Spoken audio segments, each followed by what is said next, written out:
আজ তোমাদের সাথে ইলিশ মাছের মাথা দিয়ে কুমড়ো ঘন্টর রেসিপিটা শেয়ার করব। কুমড়োগুলোকে ঠিক এই রকম সাইজের এরকমভাবে কেটে নেব। এখানে আছে 500 গ্রাম কুমড়ো। কুমড়োগুলোকে ঠিক এই রকমভাবে কেটে নিয়েছি। আমার কুমড়ো কাটা হয়ে গেছে। এবার কুমড়োগুলোকে ভালো করে জলে ধুয়ে নেব। কড়াইতে সর্ষের তেল দিলাম। সর্ষের তেলে তেজপাতা, গোটা জিরে ফোড়ন দিয়ে এইবার কুমড়োগুলোকে দিয়ে দেব। প্রয়োজন মতো নুন, হলুদ, জিরে গুঁড়ো দিয়ে নাড়াচাড়া করে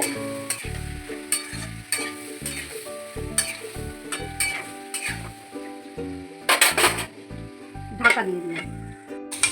মাছের মাথাগুলোকে ভালো করে জলে ধুয়ে নুন হলুদ মাখিয়ে রেখে দিলাম। কালো জিরা কাঁচা লঙ্কা বেটে দিয়ে দিলাম, দিয়ে নাড়াচাড়া করব। তারপরে ইলিশ মাছের মাথাগুলো দিয়ে দিলাম,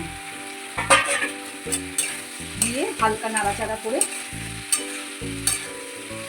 এবার গ্যাস কমিয়ে চাপা দিয়ে দিলাম। বাতাসা দিয়ে দিলাম, হালকা মিষ্টি দিয়ে একটু নাড়াচাড়া করে আবার চাপা দিয়ে দিলাম।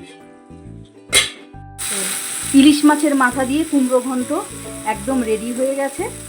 মাথাগুলো ভাঙিনি, কারণ মাথাগুলো ভাঙলে কাটা কাটা হয়ে যাবে, বাচ্চারা খেতে পারবে না, তাই জন্য ভাঙিনি।